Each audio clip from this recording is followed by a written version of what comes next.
Ya entahlah, kita kan tidak pernah ada pikiran begitu. Kita hari ini tuh bisa bareng-bareng sama Nasdem, mengusung Mas Anies sama Gus Imin. Nah ini kan memang benar-benar jalan Tuhan, ya. Jadi benar-benar takdir politik. Jadi kita nggak ada pikiran misalnya untuk apa ya mengganggu, apalagi dengan istilah apa pemberontakan yang lain, tidak sama sekali. Komunikasi kita dengan seluruh partai politik berjalan dengan baik, tapi ya biasalah dalam proses perjalanan gitu ada yang saya sering nongkrong tapi malah nggak cocok-cocok, yang ada yang sekali nongkrong malah langsung cocok, kira-kira gitu. Jadi jangan pakai istilah itulah Mas, karena kita ini tidak ada sedikit pun misalnya ngambil posisi yang seperti itu. Dan coba kita lihat deh, PKB ini selalu komit, selalu loyal dengan Pak Jokowi 10 tahun.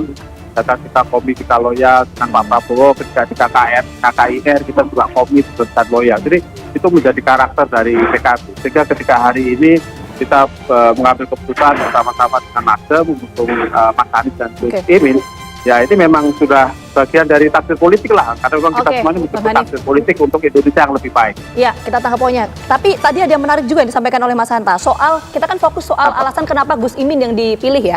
Ini kan ada 3 faktor ya yang mempengaruhi, tadi Mas Hanta menyampaikan faktor kandidasi, kemudian elektoral, dan pengaruh dari Presiden Joko Widodo. Itu betul nggak sih? Ya kalau dari sudut pandang Nasdem tentunya saya lebih tahu, tapi kalau dari sudut pandang kita emang pertama-tama bahwa ini kan selaras dengan apa yang menjadi mandat muktamar PKB yang menghendaki Gus Imin ini untuk maju sebagai capres ataupun sebagai cawapres. Yang kedua, kalau misalnya bicara soal hitungan politik, ini juga memang keberadaan pasangan ini juga bisa jadi saling melengkapi. Kita tahu misalnya Pak Anies Baswedan kan relatif oke lah di banyak daerah. Tapi misalnya di Jawa Timur, Jawa Tengah yang notabene memang basis PKB kan beliau masih butuh effort yang lebih besar. Oleh karena itu tadi dalam pidato juga Bang Surya Paloh juga menyampaikan ini seperti botol ketemu tutup gitu. Jadi ada saling lengkap. Nah di luar itu tadi sudah disinggung oleh Gus bahwa dari sisi perjalanan aktivisme politik baik dari Bang Surya, Gus Imin dan Mas Anies ini kan sudah proses yang yang mereka lama saling mengenal, jadi sudah tahu apa isi kepala masing-masing, sudah tahu gayanya gimana. Bang Hanif, singkat saja Bang Hanif, berarti artinya Bang Hanif membantah ya bahwa ini ada pengaruh dari Presiden Joko Widodo seperti yang tadi disampaikan Mas Hanta. Berarti Anda membantah soal itu? Wah, kalau saya soal itu saya nggak tahu terus terang. Saya harus jawab nggak tahu. Tetapi bahwa pada intinya kita ini tetap berpikiran karena ini 10 tahun ini kita bersama dengan pemerintah. Tentu saja hal-hal baik yang dari pemerintah itu semuanya pasti berkepentingan untuk dijaga. Kalau kita bicara misalnya kayak perubahan, kan sebenarnya kita juga tahu bahwa perubahan itu sunatullah, sesuatu yang nggak bisa ditolak. Tapi dimanapun yang namanya perubahan itu pasti tidak pernah menafikan juga hal-hal baik yang ada. Itu kalau bahasa usul fikihnya itu al-muhafadzatu 'alal qadri sholih wal akhdhu bil jadidil aslah. Jadi memelihara hal-hal lama yang baik, mengambil hal-hal baru yang lebih baik. Ya, kami tentu berhitung ya bahwa yang hari ini peristiwa bersejarah tentu bagi PKB, Nasdem, dan di Koalisi Perubahan bagi PKS juga.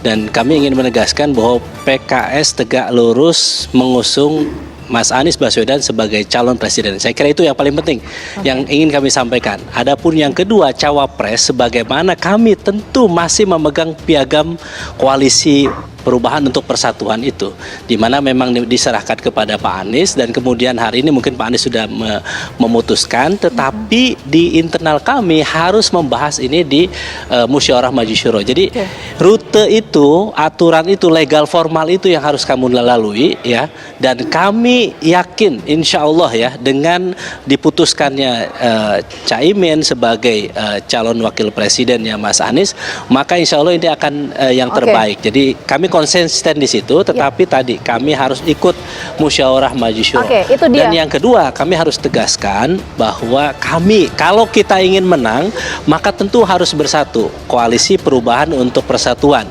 Maka tadi Presiden PKS menegaskan bahwa sesungguhnya kami menghormati dan memahami keputusan sahabat kami Partai Demokrat, tetapi kami sangat berharap bahwa Partai Demokrat bisa bergabung dengan Koalisi Perubahan agar kekuatan 4 partai ini strong gitu, agar optimal begitu. Jadi saya kira itu. Oke, Bang Pipin, saya mau mendalami tadi ada hal yang belum tergali. Kalau Bang Pipin menyampaikan bahwa ini kan PKS belum menentukan sikapnya ini akan menerima Gus Imin atau tidak diputuskan di musyawarah Majelis Syuro. Artinya, apakah ini bisa diartikan bahwa ya bisa saja setuju atau enggak, atau memang murni suara dari internal ini menyetujui Gus Imin? Yes, kita tentu dari DPP, saya sebagai juru bicara tidak bisa mendahului keputusan musyawarah Majelis Syuro. Kami tentu harus menghormati domain keputusan cawapres dibahas di Majelis Syuro. Adapun hasilnya tentu Majelis Syuro yang akan menetapkan. Makanya bagi kami saat ini tentu kami berkomunikasi, kami bersyukur sudah berkomunikasi dengan Pak Surya Paloh, kemudian dengan Pak Anies Baswedan, dan insya Allah dalam waktu dekat juga tadi kami dapat konfirmasi dari PKB akan hadir juga ke kantor DPP PKS untuk silaturahim. Saya kira sampai kepada kita ingin saling mengelamar harus ada proses ta'aruf, saling mengenal satu dengan yang lainnya. Tidak bisa langsung misalnya kita kawin paksa atau kawin lari begitu. Jadi kami ingin memenuhi kriteria di mana kalau kita ingin bekerja sama ada beberapa tahapan. Yang pertama adalah ta'aruf, saling mengenal. Yang kedua adalah tafahum, saling memahami satu dengan yang lain. Baru kemudian kita bisa ta'awun, saling menolong atau bekerja sama satu dengan yang lainnya. Jadi saya kira tahapan itu yang ingin kami bangun. Jadi kami harus menyampaikan bahwa kita punya legal standing yang jelas, kita ingin keputusan ini legal formal, jelas musyawarah Majelis Syuro yang memutuskan, sehingga saya kira kami punya mekanisme dalam mengambil keputusan yang established, yang mapan, bahwa musyawarah Majelis Syuro lah pengambil keputusan utama dalam memutuskan siapa cawapres. Memang publik ragu atas independensinya Pak Surya Paloh. Selama ini kan sudah terbukti salah satu ketua umum partai yang tidak bisa diatur-atur, yang tidak bisa diobok-obok ya, oleh siapapun dari luar kan Surya Paloh.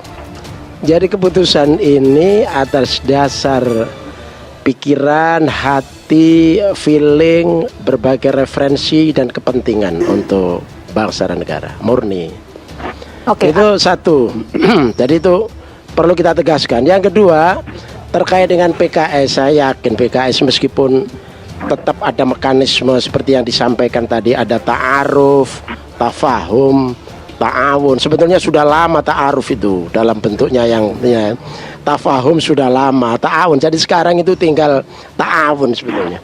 Dan PKS itu kan punya dalil al-istiqomatu afdhalu min alfi karomah. Jadi konsisten itu lebih afdol ketimbang 1000 kemuliaan. Nah, sehingga PKS akan tetap berada di koalisi perubahan. Saya kira demikian. Oke, baik. Jadi artinya membantah ya Gus Coy ya, ada pengaruh dari Presiden Joko Widodo dalam pemilihan Gus Imin ini. Saya mau ke Oke. Ya, saya mau ke Mas Hanta kalau gitu. Jadi indikator yang tadi disampaikan Mas Hanta, 3 faktor tadi, salah satu adalah soal pengaruh Presiden Joko Widodo, itu indikatornya dari mana Mas Hanta? Jadi Vita, 3 faktor itu 3 faktor pertimbangan Nasdem, kalkulasi Nasdem yang saya analisa ya. Okay. Jadi bukan campur tangan Pak Jokowi, bukan pengaruh Jokowi. Jadi poinnya keliru. Poin saya adalah pertimbangan Partai Nasdem. Dia mempertimbangkan satu, mengkalkulasi dari sisi kandidasi. Pencalonan dengan gabung PKB dan Nasdem sudah lebih 20%. Selesai bagi Nasdem. Bisa berlayar Anies dengan Pak Muhaimin. Yang kedua, faktor eleksi atau election tadi.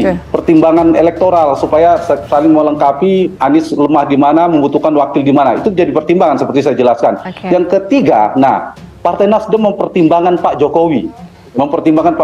Poin saya begini, dengan beda dong kalau bergabung dengan PKB dengan Demokrat itu beda dalam pandangan Pak Jokowi pasti. PKB kan partainya pendukung Pak Jokowi di dalam pemerintahan semua. Narasi perubahan apakah terus diusung, nggak bisa sekeras ini lagi menurut saya. Sekarang itu kalau bicara narasi pemenangan Jokowi dalam tanda petik. Kenapa? Kita lihat 3 poros koalisi. Ganjar didukung oleh P3 dan PD Perjuangan, partai dalam koalisi Pak Jokowi. Pak Prabowo, PAN, Golkar dan Gerindra, 3 partai pendukung Pak Jokowi. 5 partai, ada 7 dalam pemerintahan, dan sekarang Nasdem dan PKB yang juga di dalam pemerintahan mendukung Anies dan Muhaimin adalah partai pendukung Jokowi. 2 partai di luar Pak Jokowi sekarang tidak ada kawannya, meskipun PKS akan yakin realitas hari ini PKS belum menentukan sikap dan Partai Demokrat belum menentukan sikap. Sekarang ada 3 poros, 3 poros ini berasal dari partai-partai di dalam pemerintahan Pak Jokowi. Nah, ini poin saya, mungkin bisa jadi pertimbangan Partai Nasdem adalah tidak diametral lagi, jarak jauh dengan Pak Jokowi sekarang menjadi relatif Gus Coy akan semakin bagus komunikasi dan seterusnya. Yang kedua, yang penting bagi saya adalah hati dari ini kelihayan ya, pengalaman jam terbang juga. PKB ini memang seksi, hati-hati dengan langkah kudanya PKB. Saya sejak awal mengatakan itu dinamika Pilpres 2019 seterusnya, dan itu sah-sah saja dalam soal taktik politik ya, Mas Hanif ya. Dan ini yang saya kira menarik ya, jadi pertimbangan semua partai politik. Nah, yang menarik apa? Kan PKB itu antara Prabowo dan Ganjar, Mas Ganjar Pak Prabowo ada dipanggil ketemu Mbak Puan bersama kemarin beberapa hari yang lalu dengan koalisi Pak Prabowo, tiba-tiba bersama Anies dan Nasdem. Ini yang menarik ini. Tapi bagi saya, misalnya dari sisi Pak Prabowo, lebih baik bagi Pak Prabowo itu lebih baik PKB bersama Anies daripada bersama Mas Ganjar, karena itu akan semakin terkonsolidasi, Mas Hanif. Pemilih PKB itu kalau berdasarkan survei paling banyak sekarang ke Ganjar, akan terkonsolidasi kan, kedua ke Pak Prabowo, baru ke Mas Anies. Nah, ini tantangannya Gus Coy ini yang juga punya darah PKB dan NU. Nah, bagaimana memindahkan pemilih PKB itu menjadi pemilih Anies Baswedan. Akhir pendaftaran itu Oktober sampai dengan 25 November. Peta politik itu Pita dan Sera baru betul-betul terkonfirmasi adalah tanggal 25 November jam 23.59 lebih 59 menit. Ketika KPU menutup, jadi ada dinamika politik yang mungkin saja berubah. Sebelum jalur kuning melengkung, sebelum ditutup oleh KPU, dinamika politik kita mungkin bisa terjadi. Tapi saya berharap tidak 2 pasang lah, akan terjadi 3 poros politik. Anies berlabuh bersama Pak Muhaimin, Mas Ganjar dengan wakilnya, Pak Prabowo dengan wakilnya. Dan kemungkinan Pilpres akan berlangsung dalam 2 putaran.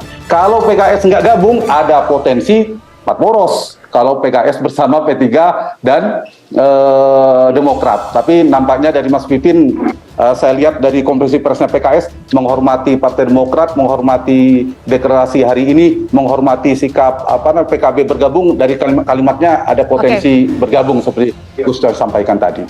Tapi kita apresiasi lah, deklarasi lebih awal ini saya kira perlu diapresiasi ketimbang di ujung, dan kita harus apresiasi apapun alasannya. Terima kasih Mas Hanta, terima kasih Mas.